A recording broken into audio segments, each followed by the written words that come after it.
আপনার বয়স কত? এখন কত লাগছে?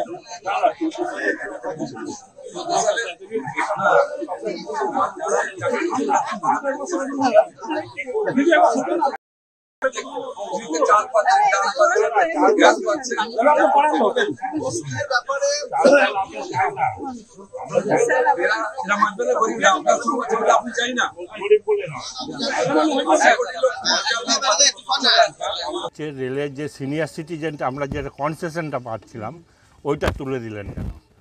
না ওটা আবার পরে আমরা চালু করব। আলম তুলে দিলেন কেন আগে এটার উত্তর দেন। না ওটার কোনো চিন্তা নেই, ওটা হয়ে যাবে। আলম ইলেকট্রনিক বন্ডে যে এত কোটি কোটি টাকা নিলেন সেই টাকাটার জন্য তার জন্য আমাদের ওষুধের দাম বেড়ে গেল, এই বিদ্যুতের বিল বেড়ে যাচ্ছে। তা এগুলো কেন করলেন? না ওটা কি আমরা একা নিয়েছি? আলম কেন আপনারাও নিয়েছেন, তৃণমূলও নিয়েছে, না সিপিএমও তো নিয়েছে। আলম না সিপিএম নেয়নি, সিপিএমই তো মামলা করেছিল বলে সুপ্রিম কোর্টের রায়ে আপনারা ধরা পড়লেন। এইটা গেল। তারপর বলছে যে আপনি তাহলে সিপিএমের লোক। আলম এইটা কেন বলছেন? আমি আপনাকে ভোটার হিসাবে প্রশ্ন করতেই পারি, আপনি উত্তর দেবেন, তাতে তো আমাকে জানতে হবে যে আপনি কী করতে চান।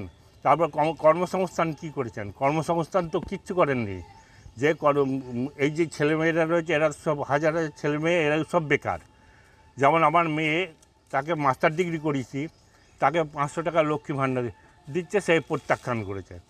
তা সে একটা চাকরি চায় না, ওইটা ঠিক করেছে, আমরা ওইটা ঠিক করেছি। আপনারাও তো ভিক্ষুক বানাচ্ছেন, আপনারা আবার সেটা 3000 টাকা করবেন বলেছেন। না এটা ঠিক কথা না। আমরা কর্মসংস্থানের ব্যবস্থা করছি। আর কোথায় করছে? 2 কোটি বেকারের চাকরি দেবেন বলেছিলেন, তার 2 কোটি বেকারের চাকরি দেওয়ার তো দূরের কথা, আরও চাকরি চলে যাচ্ছে। দিয়ে আমি বললাম আপনার প্রশ্নের উত্তর আপনি দিতে পারলেন না, আমি সন্তুষ্ট নয়।